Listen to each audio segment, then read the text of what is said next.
I want to tell you about something that happened to me many years ago, something so strange, so utterly improbable, that it changed everything I thought I knew about prayer, about wealth, about the invisible forces that govern our lives.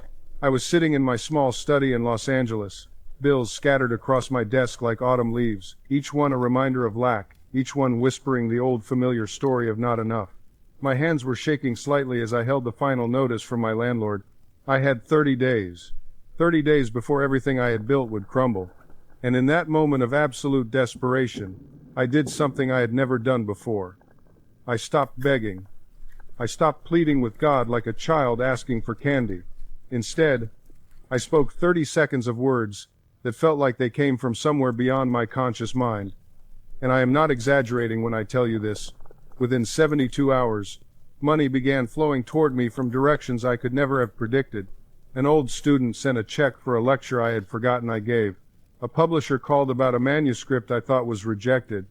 A stranger knocked on my door, having confused my address with another, and that confusion led to a conversation that led to an opportunity that changed the trajectory of my entire life. Now, I know what you are thinking: coincidence, luck, timing. But here is what I discovered in the months and years that followed, as I tested this prayer again and again, as I shared it with others and watched their lives transform in ways that defied logical explanation. This was not coincidence. This was law. Spiritual law, as predictable and reliable as gravity, as unstoppable as water finding its level. And today, I am going to share that exact 30-second prayer with you, word for word, and more importantly, I am going to explain why it works, how it works, and what you must understand about your own mind to make it work for you. Because here is the truth that most people never grasp about wealth. Money is not the problem. Your relationship with the invisible is the problem. And that relationship can change in 30 seconds. Let me be absolutely clear about what I am offering you right now, in this moment, as you listen to these words. This is not about positive thinking, though your thoughts matter more than you know. This is not about vision boards or affirmations written on sticky notes plastered across your bathroom mirror. Those things have their place, but they are kindergarten compared to what I am about to reveal to you. What I am sharing is a specific technology of consciousness, a precise way of speaking to the deeper mind, the subconscious mind, the part of you that actually runs your life while your conscious mind chatters away like a distracted tourist. You see, your subconscious mind controls everything. It beats your heart right now without you thinking about it. It heals cuts on your skin while you sleep. It recognizes faces in crowds, retrieves memories, and most importantly, it attracts or repels circumstances, people, and yes, money, based entirely on the beliefs you have impressed upon it. Most people impress poverty upon their subconscious every single day through worry, through fear-based thinking, through statements like "I cannot afford that," or "money does not grow on trees," or "rich people are greedy." Every time you say these things, every time you feel the emotion of lack, you are praying. You are praying for poverty. You are using the exact same creative power that could make you wealthy, and you are aiming it directly at continued struggle. The 30-second prayer I am about to teach you reverses this process completely. It bypasses your conscious doubt, your logical objections, your past failures, and speaks directly to the subconscious in the language it understands best. Not begging, not pleading, but calm, assured acceptance of wealth as a reality that already exists in the invisible realm and is now pressing itself into your visible world.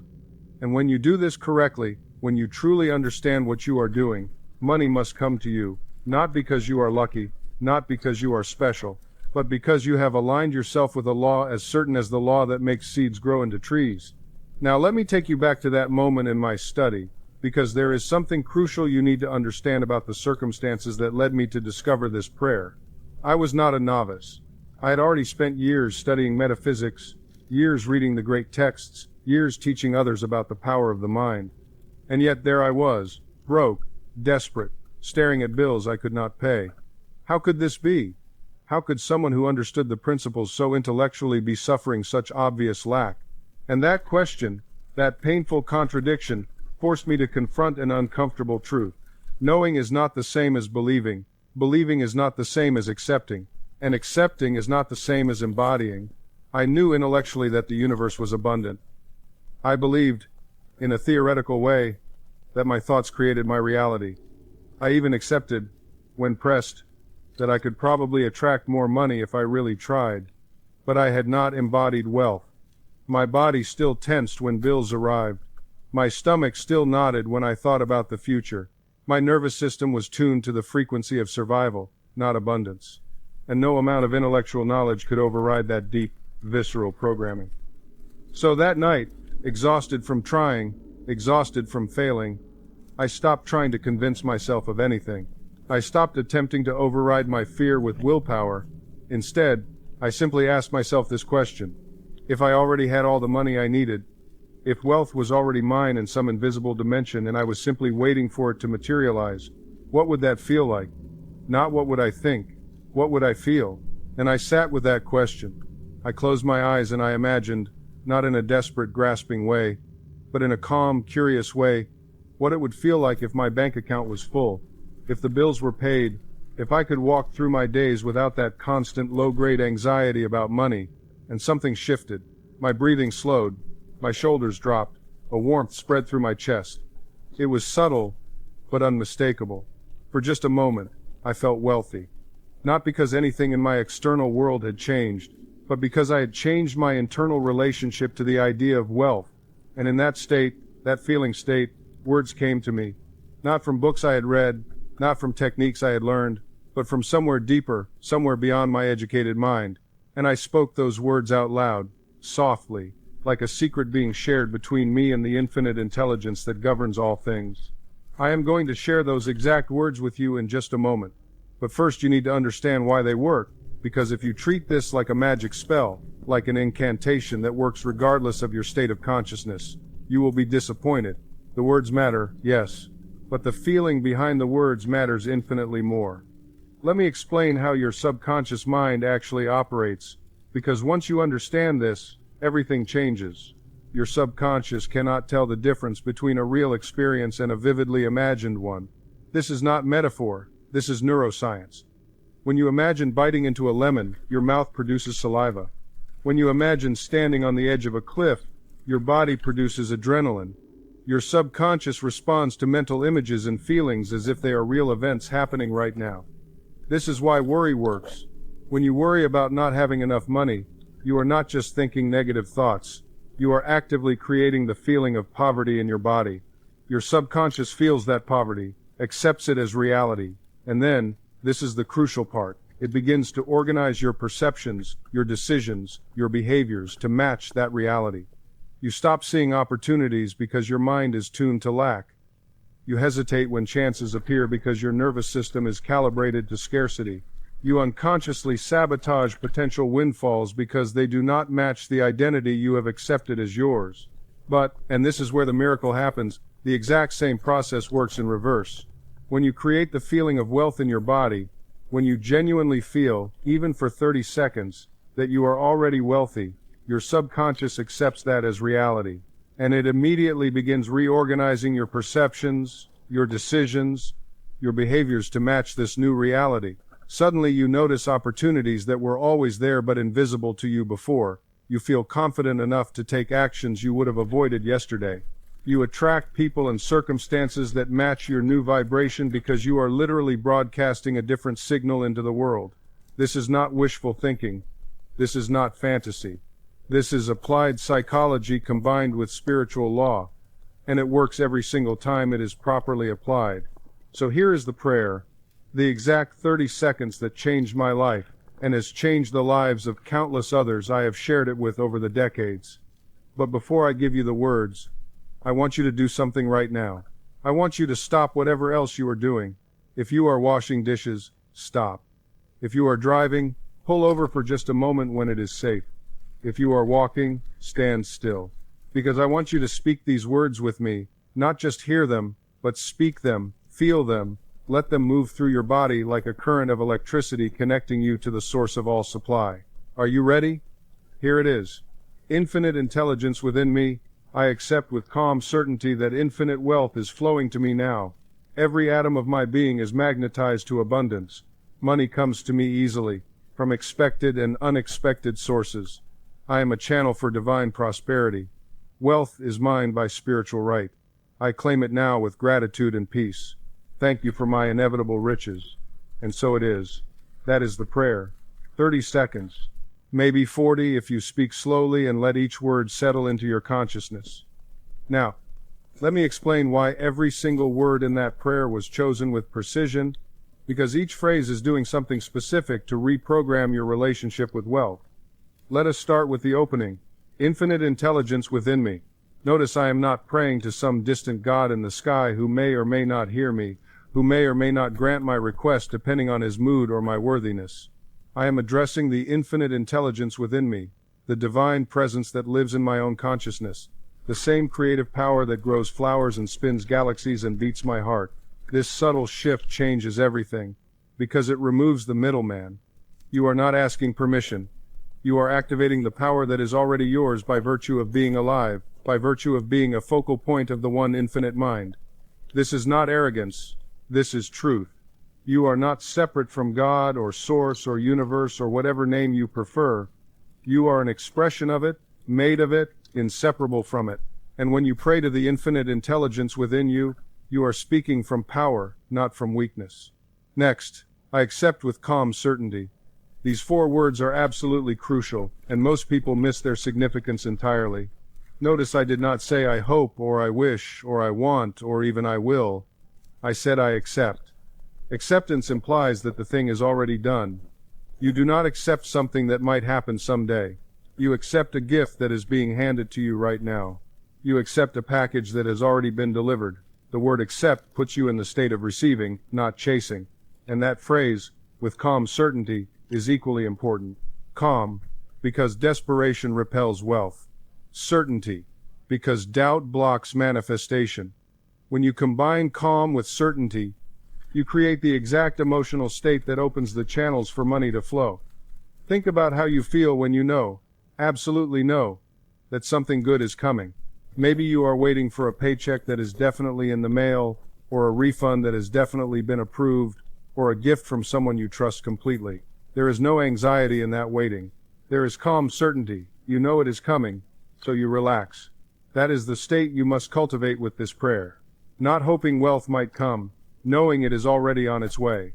Then we say, infinite wealth is flowing to me now. Not will flow, not could flow, is flowing. Present tense, active, continuous. Because in the realm of mind, in the invisible dimension where all things already exist as potential, wealth is flowing to you right now. The river is moving. The current is strong. The only question is whether you are standing in it or standing on the shore watching it pass by. By declaring infinite wealth is flowing to me now, you place yourself mentally and emotionally in that river. You accept that the flow has already begun. And your subconscious, which, as we discussed, cannot distinguish between imagination and reality, responds to that declaration by making it physically true. This is not magic. This is the mechanics of consciousness. Thought creates feeling, feeling creates vibration, vibration attracts matching circumstances. It is law. Now we come to a phrase that some people stumble over. Every atom of my being is magnetized to abundance. Why atoms? Because I want you to understand that this is not just a mental game. We are talking about affecting physical reality at the most fundamental level. Your body is made of atoms. Those atoms are mostly empty space filled with electromagnetic energy. Energy responds to consciousness. When you declare that every atom of your being is magnetized to abundance, you are literally instructing the energy that composes your physical form to vibrate at the frequency of wealth. And just as a magnet effortlessly attracts iron filings without trying, without struggle, you begin to effortlessly attract money, opportunities, resources, magnetism. Doesn't strain, it doesn't question, it doesn't doubt, it simply times as asterisk. And here's something that will transform the way you use affirmations forever. The universe doesn't hear your words. It feels your conviction.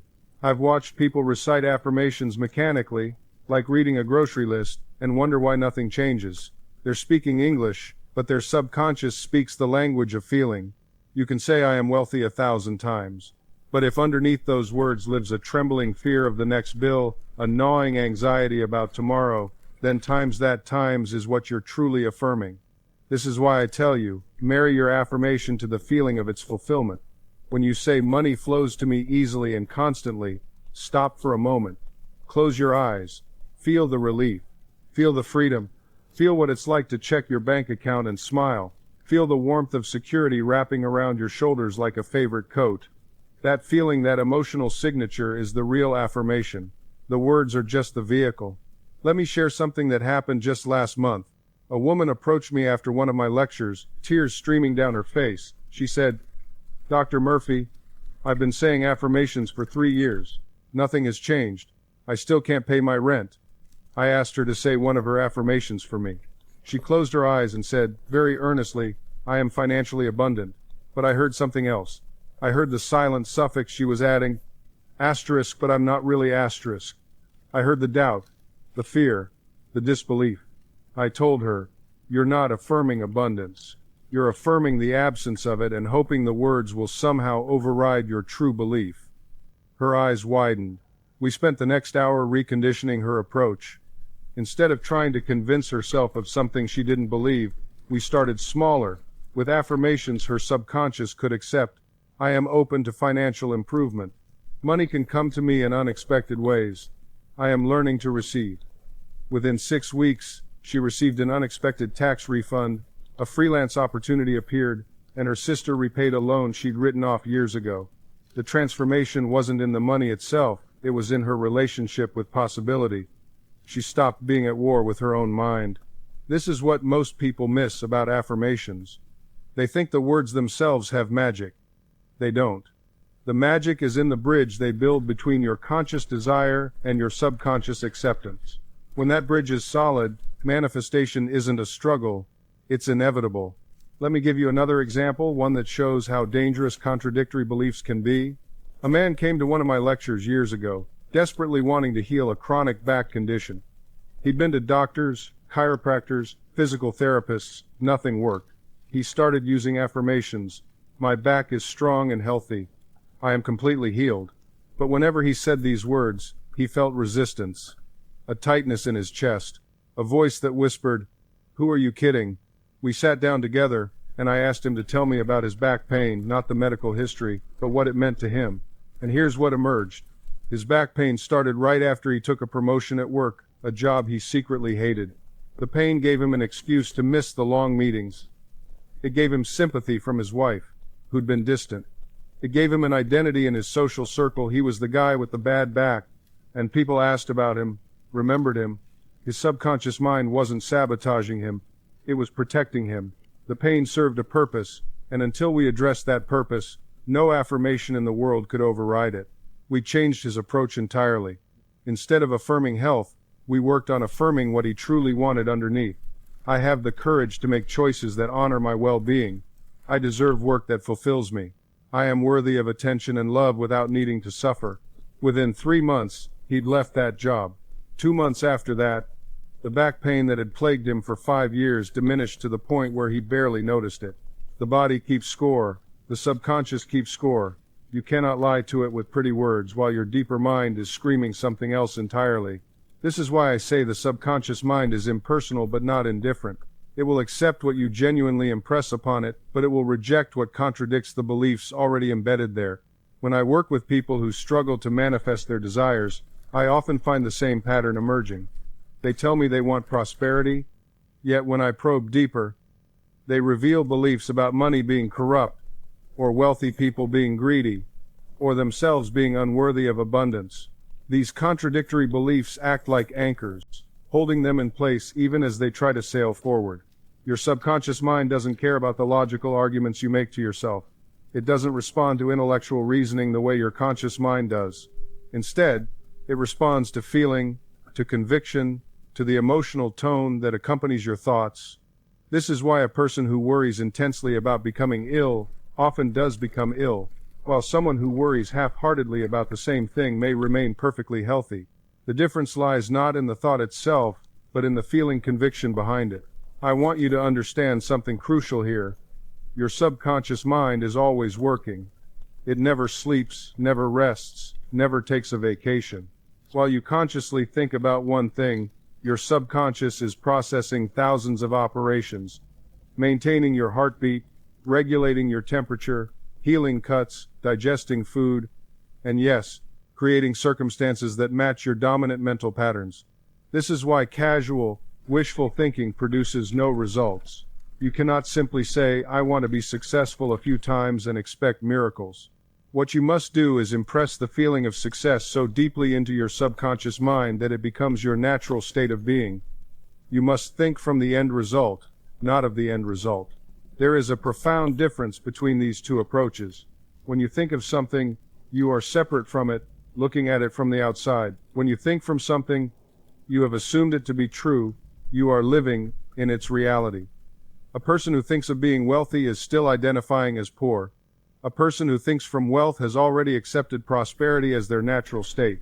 This principle applies to every area of your life: health, relationships, career, creative expression. The subconscious mind will externalize whatever you truly believe about yourself, not what you wish were true, not what you tell others, but what you deeply, emotionally accept as fact. That's why affirmations without conviction are meaningless. You can stand in front of a mirror and repeat, "I am wealthy" 1,000 times. But if your emotional state contradicts those words, if fear clutches your stomach, if doubt whispers in the background, you're impressing the opposite into your subconscious. It's not the words that matter, it's the feeling behind them. Let me share something that changed my entire understanding of this principle. Years ago, I met a woman who had been affirming health for months while battling a chronic illness. She said all the right words, followed every technique, yet saw no improvement.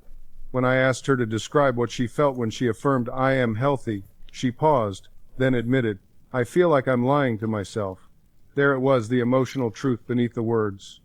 Her subconscious was receiving a message of dishonesty and disconnection, not health. I suggested she shift her approach. Instead of affirming a state she couldn't emotionally accept, she began with something her mind could believe. "My body knows how to heal. Healing is happening now, even if I can't see it yet. Every cell in my body is working toward perfect health." These statements felt true to her. They didn't contradict her current experience, yet they directed her mind toward the outcome she desired. Not the universe, not her body's fundamental capacity, but her inner acceptance, the emotional conviction that allowed her subconscious to work on her behalf. This is the art of mental persuasion, not forcing, not pretending, but gently leading your deeper mind to a new conclusion. You must meet yourself where you are, then build a bridge to where you want to be. If you're in debt and "I am rich" feels like fantasy, start with, "I am learning to think from abundance. Money flows more easily to me now. I am discovering new opportunities every day." Your subconscious responds to authenticity. It recognizes the ring of truth in your emotional tone. When you affirm something you genuinely feel, even if it's just a step toward your ultimate goal, you create momentum. And momentum, my friend, is everything. The beauty of this approach is that you're not trying to force yourself to believe something that feels completely alien to your current experience. You're not standing in front of a mirror saying, "I am a millionaire," when you can barely pay your rent and everything inside you is screaming that it's a lie. That creates internal conflict, not manifestation. Instead, you're building a bridge from where you are to where you want to be. You're saying, "I am learning to attract abundance," or "every day I'm becoming more financially secure," or "opportunities are beginning to show up in my life." These statements feel possible. They feel true enough that your subconscious can accept them without resistance. And here's what happens when your subconscious accepts something. It begins to look for evidence to support it. This is called confirmation bias. And while it's often discussed as a cognitive flaw, it's actually one of the most powerful tools you have for transformation. Your mind will find what it's looking for. If you're looking for proof that life is hard and nothing works, you'll find it everywhere. But if you start looking for evidence that things are improving, that opportunities are emerging, that you're moving in the right direction, you'll find that too. I've seen this play out thousands of times. A person comes to me feeling completely stuck, convinced that nothing will ever change. We work together to create affirmations that feel emotionally true, not pipe dreams, but statements that reflect genuine movement and possibility. Within weeks, sometimes days, they start noticing shifts. A conversation they wouldn't have had before. A job listing they wouldn't have seen. An idea that suddenly feels worth pursuing. It's not magic, it's alignment. When your conscious desires and your subconscious beliefs are in harmony, you become a magnet for the circumstances that match that inner state. You stop sabotaging yourself. You stop talking yourself out of opportunities. You start showing up differently because you feel differently. You become a magnet for the very things you used to chase. And people notice. They don't always understand what's changed, but they feel it. Your energy shifts. Your presence shifts. You walk into rooms differently. You speak with a different kind of authority, not arrogance, but certainty. The certainty that comes from knowing who you are at the deepest level. This is what happens when you stop living from the outside in and start living from the inside out. Most people are trying to change their circumstances first, hoping that will change how they feel. They think, once I get the promotion, then I'll feel confident. Once I lose the weight, then I'll feel attractive. Once I find the relationship, then I'll feel loved. But it doesn't work that way. That's backwards. That's the slow way. That's the painful way. The subconscious mind operates on a different principle entirely. It says, feel it first, become it first. Then watch your outer world rearrange itself to match. It's not magic, it's law. It's the same law that governs how seeds grow, how rivers flow, how planets orbit. There's an intelligence running through all of creation, and you have access to it. Not someday. Not when you're more spiritual or more disciplined. Right now. This moment. But here's what stops most people. They want proof before they believe. They want to see it before they accept it. They want the manifestation to show up before they commit to the feeling. And so they stay stuck in the same loop, generating the same results, wondering why nothing changes. They're waiting for permission from the outside world to feel differently on the inside. But the outside world is only a reflection. It can't give you what you haven't first given yourself. You have to be willing to feel successful before the success arrives, to feel prosperous before the bank account reflects it, to feel loved before the person shows up. This isn't pretending. This isn't fake it till you make it. This is aligning with the truth of what you're calling in. This is impressing upon your subconscious mind the reality you intend to experience. And your subconscious doesn't argue. It doesn't judge. It simply accepts what you consistently feed it and begins to outpicture that in your world. Think about the last time you worried about something. What were you doing? You were imagining a negative outcome, feeling the emotion of that outcome, and repeating it over and over in your mind. And what happened? You probably experienced some version of what you feared, or at the very least, you made yourself miserable in the process. That's the law working against you. But the same law can work for you. Let me tell you how to make this law work in your favor instead. The first step is understanding that your subconscious mind doesn't argue with you.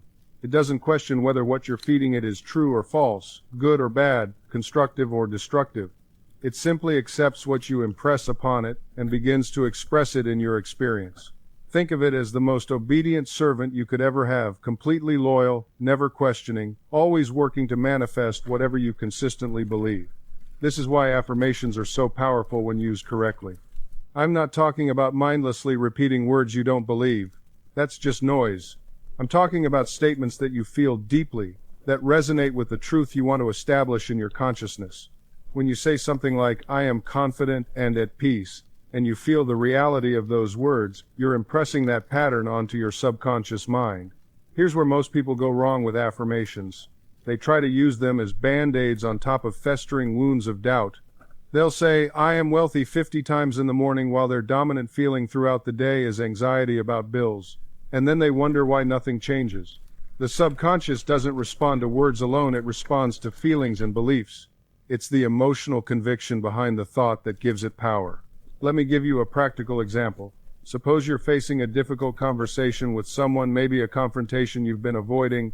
Your mind might naturally drift toward worry. What if they get angry? What if this damages our relationship? What if I can't find the right words? Each of these thoughts is a prayer, a request to your subconscious to create that very experience. But you can redirect this. Instead of rehearsing disaster, you can imagine the conversation going well. See yourself speaking calmly and clearly. Feel the relief and satisfaction of having expressed yourself honestly. Imagine the other person listening and responding with understanding. This isn't fantasy, this is impressing upon your subconscious the outcome you desire. And more often than not, when you enter that conversation with this mental preparation, it unfolds in ways that surprise you. You see, your subconscious doesn't distinguish between a vividly imagined experience and a real one. When you rehearse success in your mind with feeling and conviction, You're literally carving neural pathways that make that success more likely in the physical world. Athletes have known this for decades. They visualize the perfect shot, the flawless routine, the winning moment, and their bodies respond accordingly when the time comes. The same principle applies to every area of your life. Before a job interview, see yourself walking in with confidence. Feel the firmness of your handshake. Hear yourself speaking clearly and powerfully about your qualifications. Watch the interviewer nodding in approval. This isn't arrogance, it's preparation at the deepest level. Before a difficult medical appointment, instead of rehearsing catastrophe, imagine hearing good news. See yourself receiving a positive report. Feel the relief washing over you. This doesn't guarantee a specific medical outcome, of course, but it absolutely affects your mental state, your stress levels, and even your body's ability to heal and function optimally. Your subconscious is always listening to the internal dialogue you run. It's always watching the mental movies you play, and it accepts whatever you consistently feed it as instruction for what to create in your outer world. So many people sabotage themselves without realizing it. They say they want success, but they spend hours imagining failure. They say they want love, but they replay past rejections on an endless loop. They say they want health, but they obsess over every symptom and predict decline. Your subconscious takes all of this as your true desire and works tirelessly to make it your reality. This is why becoming conscious of your inner world is the most important work you can ever do. You must become the gatekeeper of your own mind. You must choose, deliberately and consistently, what you allow to take root in the soil of your subconscious. When a negative thought arises, and it will, because you're human, you don't have to fight it or suppress it. Simply acknowledge it, then consciously replace it with its opposite. If fear whispers, "You're going to fail," you calmly respond, "I am guided to success in all my endeavors." This isn't about lying to yourself. This is about choosing which voice you give power to. Because both thoughts will arise, the fearful one and the faithful one. But only the one you dwell upon, only the one you water with your attention, will grow roots in your subconscious mind. I want you to think of your mind as a garden. Every thought is a seed. Now, you wouldn't plant weeds intentionally, would you? Yet most people do exactly that, day after day, by entertaining negative, destructive thoughts and allowing them to take root. They wonder why their life feels overgrown with problems, choked with anxiety, tangled with disappointment. But you are learning to be a conscious gardener. You examine each seed before you plant it. You ask yourself, will this thought, if allowed to grow, produce fruit I want to harvest? If the answer is no, you don't plant it. You let it pass through your hand and fall to the ground where it has no power. This practice transforms everything. When someone criticizes you, instead of planting that seed of unworthiness, you consciously choose a different seed. I am valuable. I am enough. I am constantly growing and improving. When you face a setback, instead of planting despair, you plant faith. This is redirecting me towards something better. All things work together for my good. Now here's what will happen when you commit to this discipline. At first, it will feel unnatural. Your old patterns will resist.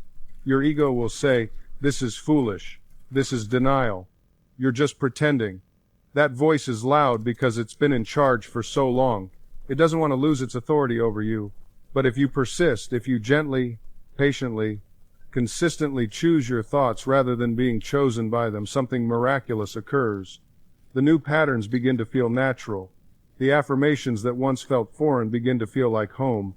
And your subconscious mind, that faithful servant, begins to accept these new instructions as truth. You see, the subconscious doesn't argue with you. It doesn't debate the validity of your claims. It simply accepts what you persistently feed it. This is why the person who constantly says, "I never have enough money," continues to experience lack, while the person who affirms, "Money flows to me easily," begins to notice opportunities everywhere. I've watched this transformation happen countless times. A woman came to me once, convinced she was destined to be alone. "Everyone leaves me," she said with such certainty that I knew her subconscious had accepted this as law. We began changing the pattern. Every night before sleep, she affirmed, "I am surrounded by loving, loyal people. I attract wonderful relationships." For weeks, nothing seemed to change, but she persisted. Then something shifted. She noticed a colleague at work had been trying to befriend her, but she'd been unconsciously pushing them away. She accepted a social invitation she would have normally declined. Within months, her entire social circle had transformed. The reality hadn't changed. First, her consciousness had changed, and reality followed. This is the natural order of things. Consciousness is cause. Your external circumstances are effect. When you understand this principle, you stop fighting with conditions and start working with the creative power within you. The beautiful truth is that your subconscious mind is always working for you, never against you. Even when it produces results you don't want, it's simply being faithful to the patterns you've impressed upon it. It's like a garden that grows whatever seeds you plant. It doesn't judge whether you've planted flowers or weeds. It simply grows what you give it. Now here's where it gets truly exciting. As you continue this practice of impressing new patterns upon your subconscious, something miraculous begins to happen. You start to experience what I call synchronicities, meaningful coincidences that seem to guide you exactly where you need to go. You think of someone, and they call. You need information, and the perfect book falls into your hands. You require assistance, and the right person appears at just the right moment. These are not coincidences. These are demonstrations of the subconscious mind orchestrating circumstances to match your inner convictions. When you truly believe that help is always available, that guidance is always present, that the universe is responsive to your needs, your subconscious translates that belief into tangible reality. You become a magnet for synchronicity. You align yourself with the flow of life rather than struggling against it. And here's what makes this so powerful. The more you recognize these synchronicities, the more they multiply. Attention amplifies. Gratitude generates. Every time you acknowledge a fortunate coincidence, every time you say, "That's exactly what I needed," you reinforce the subconscious pattern. You strengthen the conviction that you live in a responsive, intelligent universe that works on your behalf. And your subconscious, receiving this confirmation, creates more experiences that validate this belief. Now, I want to address something that stops many people from experiencing this level of harmony. They make manifestation complicated. They turn it into a rigid formula. Visualize for exactly 10 minutes. Repeat affirmations 23 times. Burn candles at midnight. Align with lunar phases. Listen carefully. Your subconscious mind doesn't care about rituals. It doesn't respond to complicated protocols. It responds to the dominant feeling tone of your consciousness. It responds to what you genuinely believe to be true. The most powerful technique is often the simplest. Feel the wish fulfilled. That's it. Feel it now. Not as something coming in the future, but as an accomplished fact in this present moment. If you want health, feel healthy now. Not "I will be healthy," not "I'm working toward health." Feel the sensation of vibrant energy coursing through your body right now. Walk as a healthy person walks. Think as a healthy person thinks. Make decisions from that state of consciousness. If you want abundance, feel abundant now, not tomorrow, not when the check arrives. Now, feel the security, the freedom, the ease that abundance brings. Let that feeling permeate your consciousness. Shop mentally from that state. Plan from that state. Give thanks from that state. The future is simply the present pushed forward. Whatever you are feeling and believing now is creating your tomorrow. So why wait? Why postpone the feeling of fulfillment? Claim it now. Experience it now. Let your subconscious mind accept it as current reality. And watch as your outer world rearranges itself to reflect this inner conviction. This is the secret that mystics have taught throughout the ages. Consciousness is the only reality. The ancient Hermetic axiom states, "As within, so without. As above, so below." This isn't poetic philosophy, it's a precise description of how your mind operates. Your outer circumstances are a perfect mirror of your inner mental states. Change the inner, and the outer must follow. This is law, as dependable as gravity. I've watched this principle work in the most remarkable ways. A woman once told me she'd been struggling with a difficult neighbor for years. Every interaction was hostile, every encounter filled with tension. I asked her a simple question: "What do you see when you think of this person?" She described all the neighbor's faults, all the wrongs committed. I then gave her an assignment that seemed impossible. For 30 days, before you fall asleep, see this neighbor as kind, friendly, and respectful. Feel genuine warmth toward them. Don't try to change them through willpower or confrontation. Change your consciousness of them. She resisted at first. How could she feel warmth towards someone who'd caused her such grief? But she committed to the practice. Every night, she would imagine a pleasant conversation with this neighbor, feeling the reality of friendship and mutual respect. Within 2 weeks, something extraordinary happened. The neighbor knocked on her door with homemade cookies and an apology. The relationship transformed completely, not because the neighbor changed, but because she changed her consciousness first. You see, other people in your life are responding to your silent mental broadcast. When you hold someone in contempt, they feel it and reflect it back. When you see them through the lens of love and respect, they mirror that instead. You are not manipulating them, you're simply removing the distortion in your own perception. This is why judgment of others is so destructive to your own well-being. When you criticize and condemn, you activate those same patterns within yourself. What you focus upon, you become. The faults you obsess over in others are the very things that take root in your own experience. Bless others instead, and you bless yourself. This is why the mystics taught, judge not. Not because judgment is morally wrong, but because judgment is time's self-inflicted asterisk. Every criticism you level at another person is a prayer you're saying about yourself. Every fault you find, every flaw you magnify, every shortcoming you highlight, you are instructing your subconscious mind to reproduce those exact conditions in your own life. I've seen this countless times in my work. A woman came to me complaining that everyone around her was dishonest. Her husband lied. Her children were deceptive. Her co-workers couldn't be trusted. She was surrounded, she said, by liars. But as we talked, the truth emerged. She had been dwelling on dishonesty for so long, thinking about it constantly, that her subconscious mind accepted it as the dominant pattern, and what the subconscious accepts, it must express. She wasn't attracting dishonest people, she was creating the experience of dishonesty through her own mental atmosphere. I told her what I'm telling you now. Stop feeding the problem. Withdraw all emotional investment from what you don't want. When you catch yourself criticizing someone, stop immediately and reverse the thought. See them as they could be, as they truly are in spirit, whole, perfect, complete, not as a favor to them, but as a gift to yourself. Because here's what most people miss. You cannot hold a negative thought about another person without that thought passing through your own consciousness first. You cannot curse another without first poisoning your own mind. The arrow you shoot at someone else must first pass through your own heart. This is the deep meaning behind the ancient teaching, love your enemies. It's not sentimental advice, it's a psychological and spiritual law. When you bless those who curse you, when you hold kind thoughts toward those who have wronged you, you're not being naive or weak. You're protecting your own consciousness from contamination.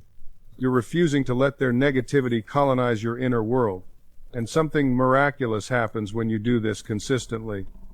The people around you begin to change, or they fade from your experience entirely. Not because you've manipulated them, but because you've changed the frequency you're broadcasting.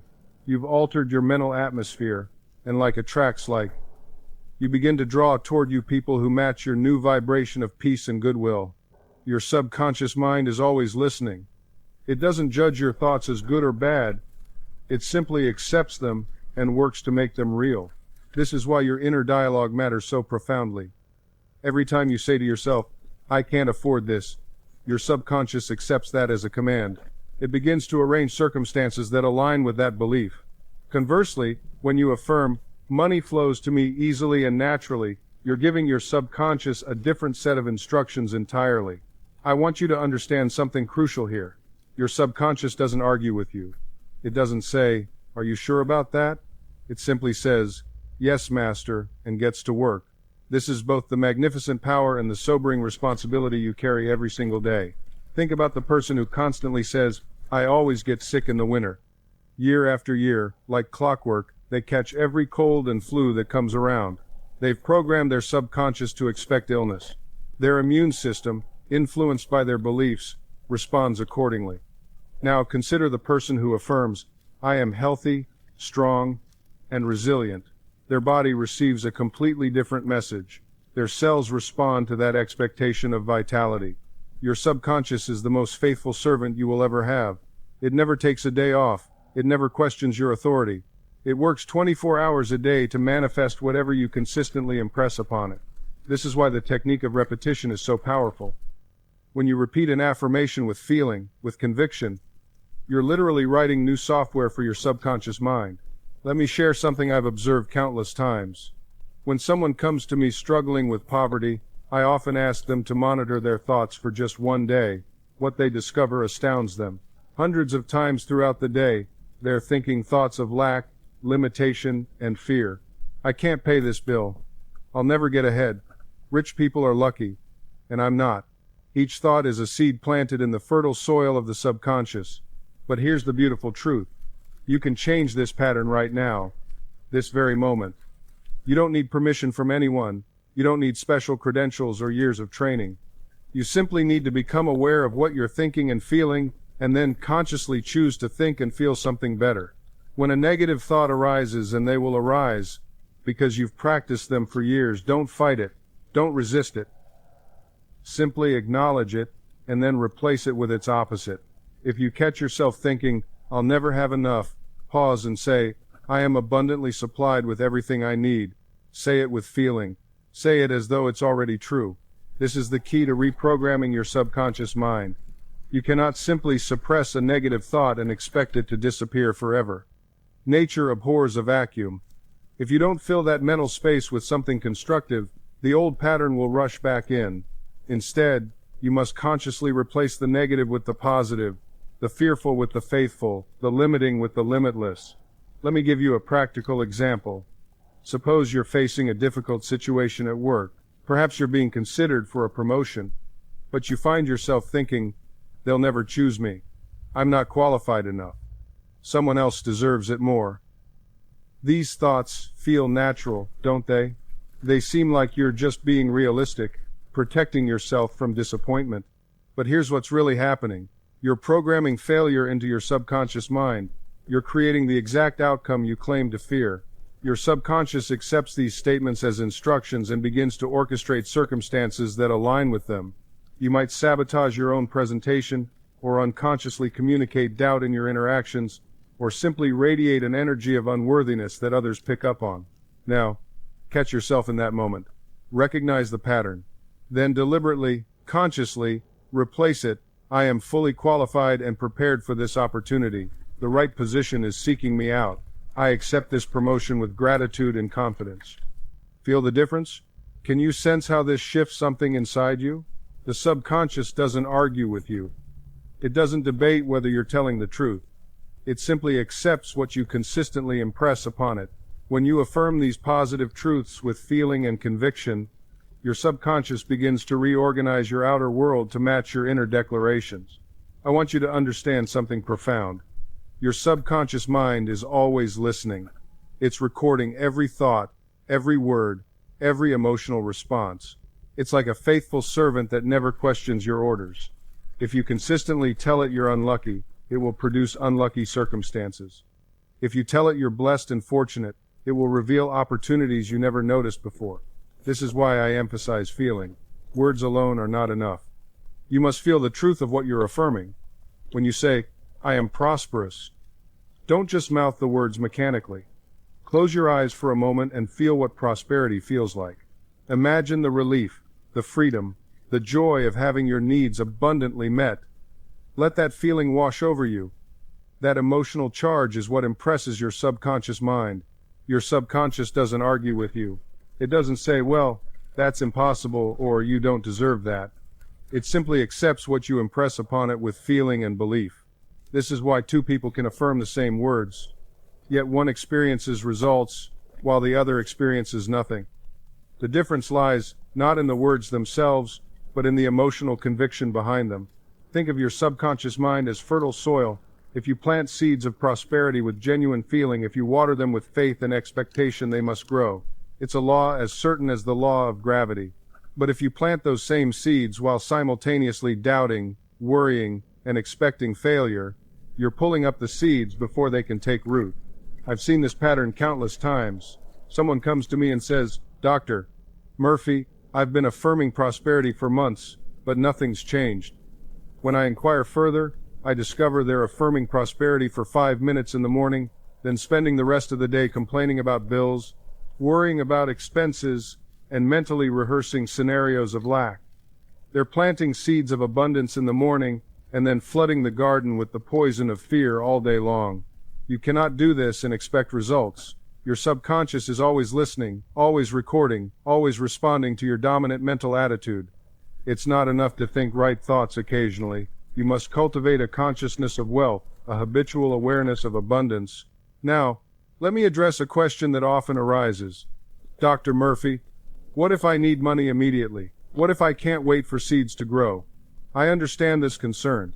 Life presents urgent situations, unexpected expenses, pressing obligations, immediate needs. But even in urgency, the principle remains the same. In fact, urgency can work in your favor if you handle it correctly. When you face an urgent need, resist the temptation to panic. Panic is faith in disaster. Instead, turn immediately to the source within you. Remind yourself that infinite intelligence knows how to solve this problem. There is a way out, a solution, a path forward, and it already exists in the invisible realm of possibilities. I remember a woman who came to me years ago. She needed a substantial sum of money within days to prevent losing her home. She was frantic, desperate, on the edge of despair. I said to her, "Stop fighting, stop struggling. In this moment, claim that infinite intelligence is revealing the perfect solution. Claim it now, with feeling, with faith." She closed her eyes right there in my office. I watched the tension gradually leave her shoulders. She began to affirm quietly, "God is my instant and everlasting supply. The answer to this need is already mine. I accept it now with gratitude." Within 48 hours, she received an unexpected check in the mail from a class action lawsuit she'd completely forgotten about. The amount covered her rent with $200 to spare. She called me, her voice trembling with wonder. "I didn't even remember signing up for that lawsuit years ago," she said. "But somehow it came through exactly when I needed it." This is how the subconscious works. It doesn't debate with you. It doesn't argue about timing or logistics. When you plant a seed of faith and water it with gratitude, it produces a harvest in ways that often surprise the conscious mind. Now, some of you might be thinking, but what if I don't get the same result? What if I affirm and nothing happens? This question reveals something crucial about your current state of belief. You see, when you say, "What if it doesn't work?" you're already programming failure into your subconscious. You're standing at the door of possibility while simultaneously telling yourself the door is locked. Let me share something that changed my entire approach to this work. Years ago, I met a man who'd lost everything in the Depression. His business had collapsed. His savings were gone. He was living in a single room, eating one meal a day, wondering how he'd gone from prosperity to poverty so quickly. But instead of wallowing in despair, he did something remarkable. Every morning and every night, he would sit in that bare room and visualize himself back in business. He would see customers coming through the door. He would feel the weight of money in his hands. He would hear the sound of success all around him. And within days, something remarkable happened. A relative he hadn't spoken to in years called him with an unexpected offer to invest. A landlord who had rejected him before suddenly had a space available at half the price. The universe began to rearrange itself to match the image he had constructed in his mind. This is how creation works. You don't chase after what you want. You become it first in consciousness, and then it manifests in your world. Let me share something that will transform how you see obstacles. Most people look at a problem and say, "I can't do this because of that obstacle." They make the obstacle bigger than their desire. They give it power. They worship it with their attention and fear. But here's what I discovered. Every obstacle is just a thought. It's not the thing itself that stops you, it's your belief about the thing. A locked door is only an obstacle if you believe you have no key. But what if you knew with absolute certainty that the key was already in your pocket? The door would no longer be an obstacle. It would simply be the next step. I once counseled a woman who said she couldn't leave an unhappy marriage because of money. She had convinced herself that financial dependence was an insurmountable wall. I asked her, "What if money were no object? What would you do?" She immediately described her ideal life, a small apartment, freedom, peace, new beginnings. Then I told her something that shocked her. The money isn't the obstacle. Your belief about money is the obstacle. You're using it as an excuse to avoid the fear of change. We began working on her consciousness. Instead of affirming poverty and dependence, she began to see herself as abundant and free. She didn't know how it would happen. She just held the image faithfully. Within 3 months, she received an inheritance from a distant aunt she barely knew. Within 6 months, she had her own place and had started a small business that gave her both income and joy. The obstacle that seemed so solid had simply dissolved. This is what happens when you stop fighting against circumstances and start building from within. The external world has no choice but to conform to your inner convictions. Now, I want to address something that troubles many people. They say, "But Joseph, I've been affirming and visualizing for weeks, and nothing has changed. How long does this take?" My friend, let me answer this question with absolute clarity, because the answer contains a profound truth that can liberate you from endless frustration. There is no fixed timeline, none. And anyone who tells you it takes exactly 21 days or you'll see results in 30 days is giving you a formula that may work for them but isn't a universal law. Here's what actually determines how quickly your subconscious accepts a new idea: the intensity of your feeling, the consistency of your practice, and most importantly, the absence of contradiction. Let me explain that last part, because it's where most people stumble without even realizing it. You spend 10 minutes in the morning affirming abundance. You visualize prosperity. You feel gratitude for your financial freedom. That's wonderful. But then, for the remaining 14 hours of your day, what are you doing? You're worrying about bills. You're complaining about prices. You're saying, "I can't afford that," dozens of times. You're feeling anxious every time you check your bank balance. Do you see what's happening? You're building with one hand and tearing down with the other. You're planting seeds in the morning and pulling them up in the afternoon to check if they're growing. The subconscious mind accepts the idea that you impress upon it most frequently and most intensely. If you spend 10 minutes affirming prosperity but 14 hours dwelling in lack, which impression is stronger? Which one is the subconscious receiving more clearly? This isn't about perfection. I'm not suggesting you need to maintain some impossible state of constant positive thinking. What I'm saying is that you must become aware of your habitual mental patterns throughout the day. Here's a practical approach that works. Instead of asking, "How long will this take?" ask yourself, "How deeply am I accepting this truth right now?" When you pray or affirm, do you feel a quiet inner knowing that it is already done? Or are you hoping, wishing, begging the universe to maybe, possibly if you're lucky, give you what you want? There's a vast difference between these two states of consciousness. I've seen people transform their circumstances literally overnight when they achieved that complete inner acceptance. I've also seen people struggle for months because they never fully released their opposing beliefs. Let me share something that might help you understand the actual mechanism at work. Your subconscious doesn't understand time the way your conscious mind does. It doesn't think in terms of, "This will happen next week," or "This might take years." To your subconscious, the moment you accept something as true, it exists in a timeless now. This is why people who've experienced spontaneous healings often describe a moment where they simply knew times they were already healed, even before the physical evidence appeared. I once counseled a woman who'd been told she had a tumor that would require surgery. Instead of accepting this as her final reality, she began affirming 3 times daily, "Every cell in my body is filled with divine light and perfect health." But here's what made the difference. She didn't affirm it as a future hope. She closed her eyes and felt the truth of perfect health as a present reality. Within 2 weeks, her follow-up scans showed the tumor had vanished. The doctors called it spontaneous remission. She called it answered prayer. I call it the natural response of the subconscious mind when impressed with absolute conviction. Now, I want to address something that troubles many sincere seekers. They ask, "Dr. Murphy, if the subconscious is so powerful, why do I still struggle? Why haven't my desires manifested?" The answer is almost always the same. They're trying to use affirmations like magic spells, while their deeper consciousness remains unconvinced. It's like planting seeds in a garden while simultaneously believing the soil is barren. The subconscious responds to your dominant mental attitude, not to words repeated mechanically. This is where most teaching on this subject falls tragically short. People are told to repeat affirmations, to visualize, to hold positive thoughts.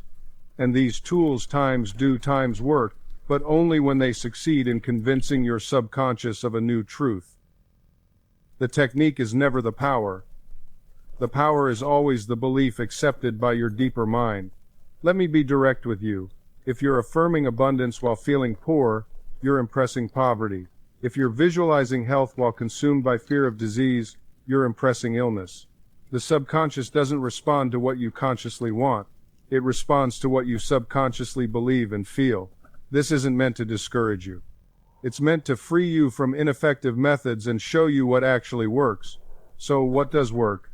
What's the bridge between where you are now and where you want to be? The answer is feeling. Not fake feeling, not manufactured emotion, but the deep, authentic feeling that comes from truly accepting something as real in your inner world. Let me be very clear about this. When I say feeling, I'm not talking about working yourself into an emotional frenzy. I'm not suggesting you jump around your room trying to convince yourself you're happy when you're not. That's not what this is. The feeling I'm talking about is the natural emotional state that arises when you accept something as true. Think about it. When you know you have money in your bank account, there's a feeling of security. You're not trying to feel secure. You simply do, because you accept the reality of those funds. When you know someone loves you, there's a warmth, a certainty. You're not manufacturing it. It's the natural byproduct of your acceptance. This is the feeling that impresses your subconscious mind. This is the feeling that creates change. Your subconscious mind doesn't respond to words. It doesn't care how many times you repeat an affirmation. It responds to the feeling behind the words. It responds to conviction, to acceptance, to the state of consciousness you're actually dwelling in. Here's a way to understand this that might help. Imagine you're an actor preparing for a role. If you simply memorize lines and recite them mechanically, the performance falls flat. But if you truly step into the character's world, if you feel what they feel, if you accept their reality as your own in that moment, something magical happens. You become believable. You become real. Your subconscious mind is your audience, and it can tell the difference between mechanical repetition and genuine acceptance. It knows when you're acting from the outside versus living from the inside. So how do you cultivate this feeling? How do you develop this genuine acceptance? You do it through assumption, through daring to assume that what you desire is already yours. Not in the future, not someday, but now, in consciousness. This is where most people stumble. They think assumption means pretending. It doesn't. Assumption means taking something as a fact before there's evidence of it in the outer world. When I assume I am healthy, I'm not pretending my symptoms don't exist. I'm claiming the truth of health as my dominant mental state, regardless of what my body currently shows me. When I assume I am prosperous, I'm not ignoring my bank balance. I'm occupying the consciousness of abundance so completely that my outer world must eventually conform. This is where most people stumble. They try to assume wealth while simultaneously checking their account with anxiety. They try to assume health while obsessing over every symptom. They try to assume love while scanning for evidence of rejection. You cannot serve two assumptions simultaneously. Your consciousness will always manifest the dominant one. Here's what changed everything for me. I realized that assumption is not about the future. It's about now. Most people think, I'll assume I'm successful, and then someday I'll be successful. Wrong. Dead wrong. The assumption is the success. The moment you occupy the state of the wish fulfilled, you have already succeeded in consciousness. The outer manifestation is merely the echo, the shadow, the inevitable reflection. I worked with a woman who wanted to heal her relationship with her daughter. They hadn't spoken in 3 years. Every meditation, every prayer, every thought was soaked in regret, guilt, and longing. I asked her, "Can you assume right now that you and your daughter are reconciled?" She said, "But we're not. She won't even return my calls." I said, "I didn't ask about your calls. I asked if you can assume reconciliation as a present fact in your consciousness." She finally understood. That night, instead of rehearsing the painful past or worrying about the uncertain future, she sat quietly and felt what it would feel like if they were already reconciled. She imagined embracing her daughter. She felt the relief, the warmth, the love.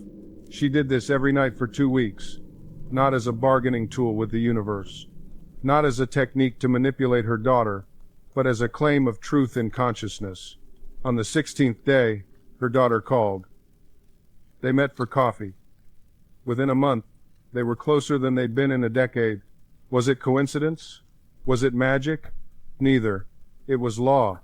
Consciousness is the only reality. When she changed her assumption about the relationship had to change. I want you to grasp something profound here. The outer world is not the cause. It's the effect. It's the shadow, not the substance. You've been taught to look at circumstances and react to them, to let the world tell you who you are and what's possible. But that's backwards thinking. That's spiritual amnesia. The truth is, you are the operant power. You are the one who determines what enters your life. Not by struggle, not by manipulation, not by forcing things to happen, but by assuming the feeling of the wish fulfilled, by becoming it inwardly first. Let me give you another example that illustrates this beautifully. A man once came to me completely broken financially. He owed money everywhere. Creditors were calling. His bank account was overdrawn. He felt suffocated by lack. Every morning he woke up and the first thought was debt, lack, limitation. He wore it like a suit of clothes. I asked him a simple question. If you were financially secure right now, how would you feel? He closed his eyes and for a moment, just a moment, he touched that feeling. Relief, freedom, a quiet confidence. I told him, that feeling is your savior. That's the state you must inhabit. He began a practice every night before sleep. Instead of reviewing his debts and problems, he would imagine his banker congratulating him on his excellent account. He would feel the satisfaction of writing checks without anxiety. He would assume the naturalness of abundance. He didn't know how the money would come. He didn't plot or scheme. He simply persisted in the assumption. Within 3 months, everything shifted. An old business contact reached out with an opportunity. A legal settlement he'd forgotten about came through. Things that seemed impossible became effortless. But here's what he told me afterwards that struck me. The money came, yes, but what really changed was me. I stopped being a person who struggled with money and became someone to whom abundance was natural. You see, the change happened within first. The outer world simply reflected that inner transformation. It had to. It's law. I've seen this principle work in relationships too. A woman once told me that her marriage had become cold and distant. Every conversation ended in argument. Every gesture felt like criticism. She said to me, "Dr. Murphy, my husband has changed. He's not the man I married." I asked her one simple question. "What are you thinking about him all day long?" She paused, then admitted the truth. She was constantly rehearsing his faults, replaying his mistakes, imagining worst-case scenarios. Her inner dialogue was a continuous stream of resentment and disappointment. I said, "You're not seeing your husband as he is. You're seeing your thoughts about your husband. And those thoughts are creating the very reality you're experiencing." She resisted at first. "But he really did those things," she protested. "I'm not making it up. I don't doubt that," I replied. "But you're choosing which version of him to focus on. You're choosing which reality to activate through your attention. Every moment, you're either breathing life into the relationship you want or the one you fear." She agreed to try something different. Every night before sleep, she began to imagine her husband as loving, attentive, and kind. She would see him smiling at her, hear him speaking words of affection, feel the warmth of connection between them. She did this faithfully, even when her rational mind screamed that it was foolish. Within 3 weeks, everything shifted. Her husband began initiating conversations. He surprised her with small gestures of thoughtfulness. The tension dissolved. And here's what fascinated me most. When I later spoke with him, he said, "I don't know what happened, but it's like a wall between us just came down. I feel like I can reach her again." He felt her change in consciousness before she ever said a word. The inner shift preceded the outer transformation. It always does. This is the secret that changes everything. You're not trying to manipulate the outer world. You're realigning your inner world with the truth you wish to experience. And the outer world, having no choice, must conform. Your subconscious mind is like soil. It doesn't judge the seeds you plant. It doesn't say, "This is a good seed, I'll grow it," or "This is a bad seed, I'll reject it." It simply accepts what you give it and brings it to life. If you plant seeds of fear, you harvest fear. If you plant seeds of abundance, you harvest abundance. The soil doesn't care about your worthiness, your past, or your credentials. It only responds to what you plant. This is why your habitual thoughts are so crucial. What you think about repeatedly becomes the dominant pattern in your subconscious mind, and that pattern becomes your experience. I've seen people transform their health by changing nothing but their mental diet. I've watched financial miracles occur when someone finally stopped rehearsing poverty and started mentally dwelling in abundance. I've witnessed relationships heal when one person changed their inner conversations about the other. The outer world is the echo. The inner world is the voice. Now, here's something vital that most people miss. You cannot serve two masters. You cannot affirm abundance while emotionally dwelling in lack. You cannot declare health while feeling sick at your core. The emotion is the seal, the signature, the stamp of authenticity that tells your subconscious, this is real. Many people say affirmations with their lips while their hearts are filled with doubt. This is like planting a seed with one hand and pulling it up with the other. The words alone are not enough. The feeling, the acceptance, the conviction, the embodied knowing, that's what activates the creative power within you. When you assume the feeling of your wish fulfilled, you're not pretending. You're aligning with a deeper truth. You're tuning your consciousness to the frequency of what you desire. And just as a radio cannot play two stations at once, your subconscious cannot simultaneously create opposing realities. Whatever frequency you hold most consistently becomes your broadcast, and the universe returns programming that matches. This is not mysticism. This is law. This is how consciousness operates. You are always creating. The question is never whether you have the power, you do. The question is, what are you creating? And here's what most people don't realize. You're creating whether you're conscious of it or not. Your subconscious mind doesn't take a break. It doesn't clock out at 5 o'clock.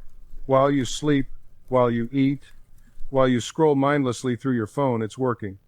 It's taking every impression, every thought, every feeling you've given it, and it's weaving them into the fabric of your experience. This is why awareness is everything.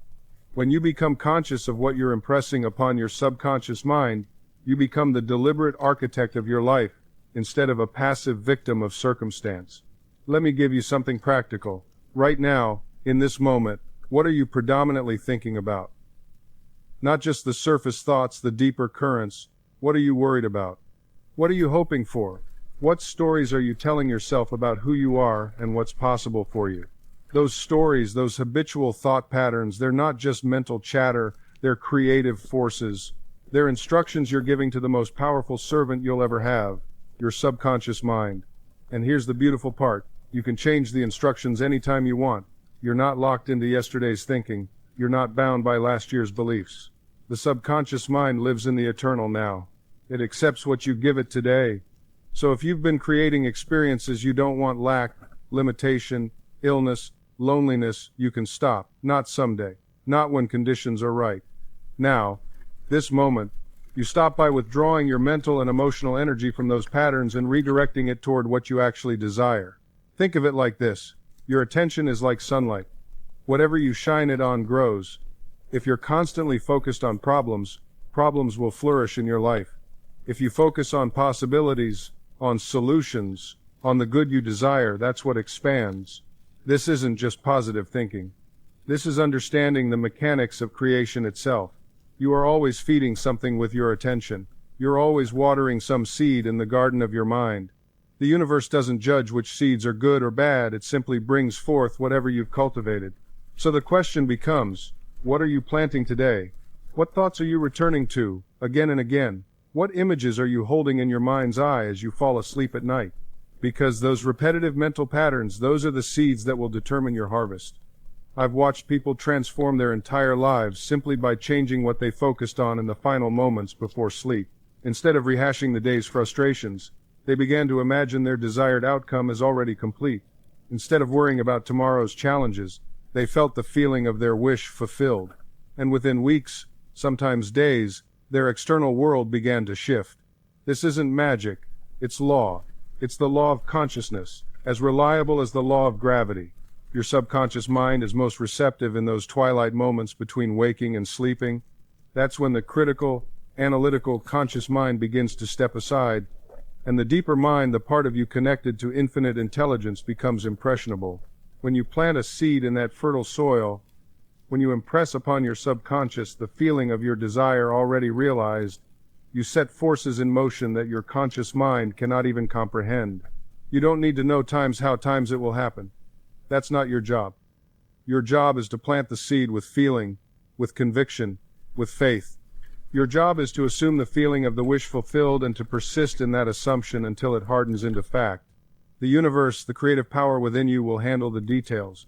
Doors will open that you didn't know existed. People will appear with exactly what you need.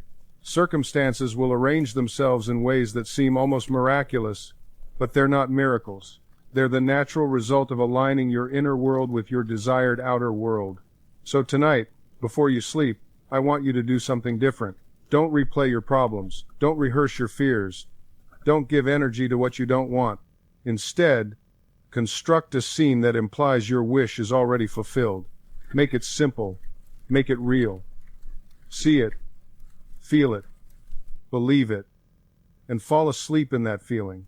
Do this consistently, faithfully, expectantly, and watch your world transform before your very eyes. You know, I've watched countless people stumble at the very threshold of their breakthrough. They do everything right, they visualize, they feel, they believe, and then, just as the manifestation is about to appear, they sabotage themselves with doubt. Let me tell you something vital. The period just before your desire manifests is often when the testing feels most intense. It's like the darkest hour before dawn. Your old patterns, your former beliefs, they rise up one last time, demanding your attention. This is not a sign that your technique has failed. This is the final confrontation between your old state and your new state. Think of it like this. When you plant a seed in the ground, there's a period where nothing seems to be happening. The soil looks exactly the same. An impatient gardener might dig up the seed to check if it's growing, and in doing so, destroy the very process they set in motion. Your subconscious mind is like that soil. Once you've planted your desire through feeling and faith, leave it alone. Don't keep digging it up with worry and doubt. Trust the process. Trust the law. I want to address something that troubles many sincere students. The question of worthiness. So many people say to me, Dr. Murphy, I want wealth, but I don't feel worthy of it. Or, I desire love, but I don't deserve it. Let me be absolutely clear. Worthiness is not a prerequisite for manifestation. The law doesn't judge. The sun shines on the just and the unjust alike. Water doesn't ask if you're worthy before it quenches your thirst. You don't earn the right to use your subconscious mind. You were born with it. It's your inheritance, your birthright. The only question is, will you use it consciously and constructively, or will you continue to use it unconsciously and destructively? Stop waiting to feel worthy. Start claiming your good now. Assume the feeling of your wish fulfilled, and your sense of worthiness will naturally follow. Confidence doesn't create success. Success creates confidence. Feel successful now, and watch how quickly your self-image transforms.